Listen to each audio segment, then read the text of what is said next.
কেউ কেউ আছেন যারা মক্কা মদিনায় বড় বড় জায়গায় আলেমের কাজ করতেছেন, আমি আব্দুর রাজ্জাক বিন ইউসুফের কথা বলতে পারি, আরো আপনি জানেন কাদের কথা আমি বলছি।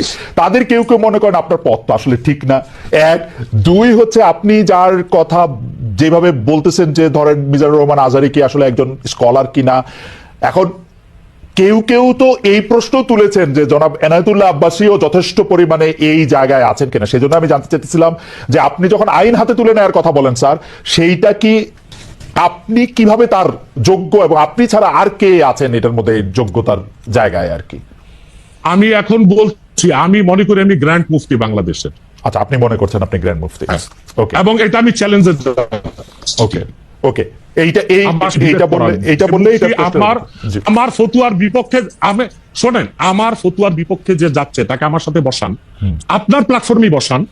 এক, দ্বিতীয় কথা হচ্ছে ঈদে মিলাদুন্নবী নিয়ে যে আপনি প্রশ্ন করেছেন, ঈদে মিলাদুন্নবী সাল্লাল্লাহু আলাইহি ওয়াসাল্লাম নিয়ে অনেক ডিবেট হয়েছে এবং ঈদে মিলাদুন্নবীর পক্ষে যারা, তারাই বিজয়ী হয়েছে।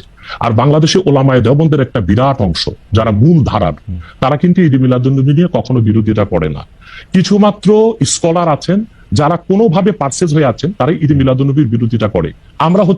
আমরা বলি মিলাদ যার সিরাত নার তার, মিলাদুন নবী সাল্লাল্লাহু আলাইহি ওয়াসাল্লাম ব্যানারও মাহফিল হতে পারে, সিরাতুন নবী সাল্লাল্লাহু আলাইহি ওয়াসাল্লাম ব্যানারও মাহফিল হতে পারে। এবং আপনি শুনেছেন আজকে 4 বছর যাবত সৌদি সরকার উচ্চ ওলামা পরিষদ ফতোয়া দিয়েছে যে ঈদে মিলাদুন নবী উপলক্ষে মাহফিল সৌদি আরবে হবে, এবং 12 রবিউল আউয়াল তারা রাষ্ট্রীয় ছুটি ঘোষণা করে রেখেছে। এবং বাংলাদেশে বর্তমান সরকারও যথেষ্ট আলেম ওলামা আছেন যারা কওমি ঘরানার এবং দেওবন্দ ঘরানার, যাদেরকে আমরা আহলে হক মনে করে থাকি, এবং আমরা মনে করি জৌনপুর, ফুরফুরা, সারসিনা, আহলে সুন্নাত, আহলে হক একই ধারাতেই চলে আসছে। তারাও কিন্তু ইসলামিক ফাউন্ডেশনের দায়িত্বে আছে, এবং তারা কিন্তু এবারও ঈদে মিলাদুন্নবী ব্যানারে প্রোগ্রাম করেছে এবং আমি সেখানে অংশগ্রহণ করেছিলাম একদিন।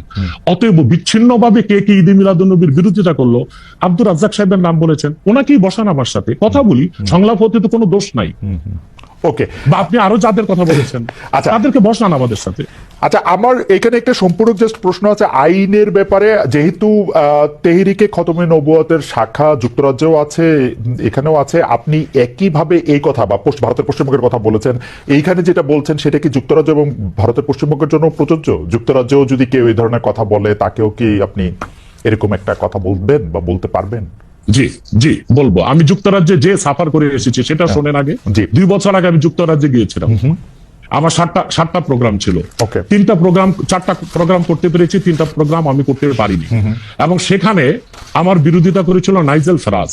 আপনি জানেন তাকে, সিএনএন নিউজ প্রেজেন্টার, এবং সে ব্রেক্সিট আন্দোলনের হোতা ছিল, এবং সে ব্রিটিশ পার্লামেন্টে মেম্বার ছিল। আমার যেদিন সেন্ট্রাল লন্ডনে প্রোগ্রাম ছিল, নাইজেল ফারাজ লং মার্চের ঘোষণা দিয়েছিল এবং আমি সেখানে যেতে পারিনি। কেন?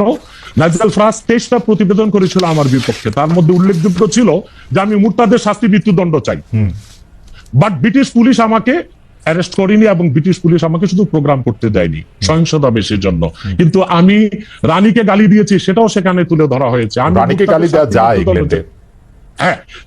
মুরতাদের শাস্তি মৃত্যুদণ্ড চেয়েছি, সেইটা 23টা প্রতিবেদন করে আমার এই বক্তব্য ফতোয়াগুলো সেখানে লন্ডনে দেখানো হয়েছে।